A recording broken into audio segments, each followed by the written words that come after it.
Car la parole de Dieu est vivante et efficace et plus pénétrante qu'aucune épée à deux tranchants. Elle atteint jusqu'au fond de l'âme et de l'esprit, des jointures et des moelles. Et elle juge des pensées et des intentions du cœur. Hébreux 4.12. L'ignorance des chrétiens au sujet de la différence qui existe entre l'âme et l'esprit est presque générale.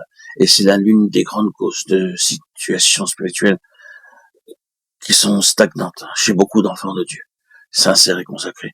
Le langage courant ne connaît guère que le corps et l'âme, ce qui est l'une des raisons de cette ignorance, d'après Pember. De plus, ajoute-t-il, et bien que les mots esprit et âme existent, ils sont généralement employés indifféremment l'un pour l'autre. Enfin, pour ajouter au manque de clarté, nos versions rendent souvent l'adjectif du mot âme par naturel ou animal, alors que le mot grec signifie qui appartient à l'âme. Il en résulte une confusion et la triple nature de l'homme en est presque cachée, obscurcie.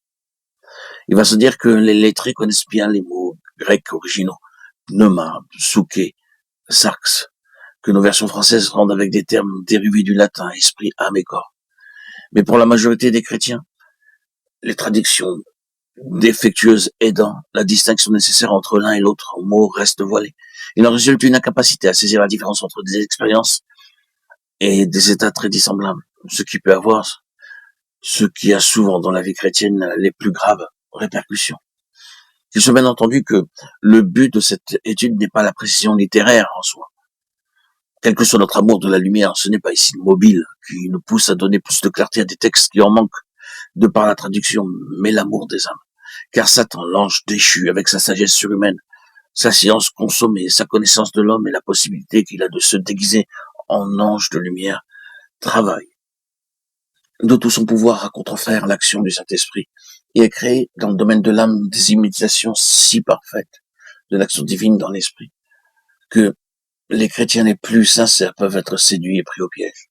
À cause de cela, la précision du texte et la clarté s'imposent. Il faut que la différence entre l'âme et l'esprit soit clairement exposée.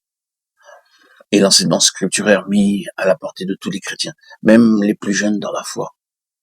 Cette étude n'est pas pour ceux qui savent le grec et peuvent aller aux sources, mais pour ceux qui, ayant à leur disposition que des versions dont le texte est diminué, obscurci, ont besoin d'être aidés dans leur recherche. Pour ceux qui s'attendent à l'Esprit de Dieu pour être rendus capables de saisir la vérité et de recevoir cet entendement spirituel, d'effets spirituels exposés dans l'Écriture. Entendement nécessaire au développement de la vie et de la piété. Que l'auditeur, l'auditrice s'arrête sur un instant et s'approprie par la foi la promesse de l'évangile de Jean 14, 26. Il vous conduira dans toute la vérité, avec la pleine assurance que l'Esprit de Dieu est toujours prêt, toujours disposé à remplir son office en faveur de quiconque veut se laisser enseigner et guider.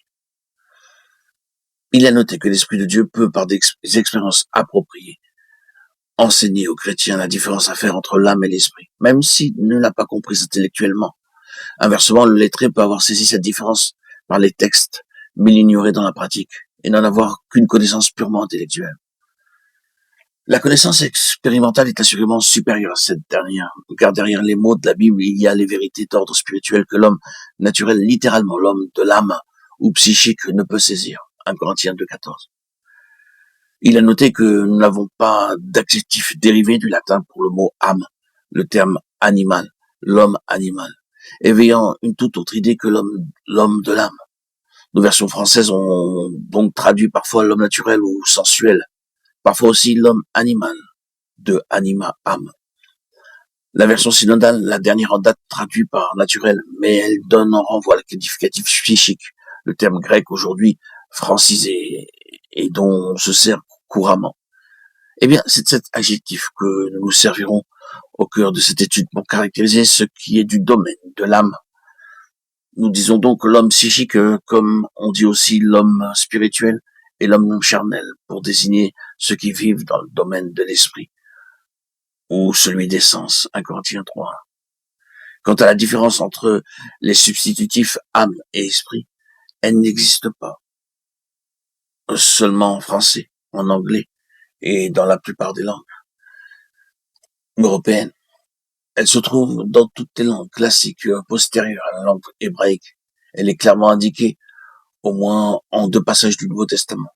Épître aux Hébreux 4.12, car la parole de Dieu atteint jusqu'au fond de l'âme et de l'esprit. 1 Thessaloniciens 5.22, que tout ce qui est en vous, l'esprit, l'âme et le corps, soit gardé irrépréhensible. Ces textes à eux seuls suffisent pour démontrer que l'homme est bien comparé de trois parties, trichotome, et non